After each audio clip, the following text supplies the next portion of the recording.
What's up guys, so papakita ko sa inyo itong bago kong bola from Anta. Makikita nyo may free bag na siya, kaya hassle free to guys. Dahil may lalagyan na kayo ng bola kapag maglalaro kayo. May free air pump na pala siya, isang pin, and syempre yung mismong bola. Color pink nga pala yung binili ko guys, and ayan, napakakit niya. Puro pink ah. So bombahan na natin to. So ang plano ko nga pala dito is hindi ko ito ipanlalaro guys, pandi-display ko lang to. Marami pa naman akong bolang ginagamit, bombahan ko lang guys. And there you go, napagod ako magbomba dun ah.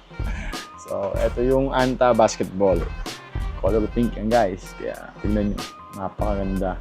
To be honest guys, kung papapiliin ako dito and dun sa Psych Ball, practically mas pipiliin ko yon kasi mas mura siya guys compared dito. Kasi di naman sila nagkakalayo ng quality. And lalong-lalo kung gagamitin mo siya sa mga outdoor courts, syempre nakakahinayang naman yung pera, di ba?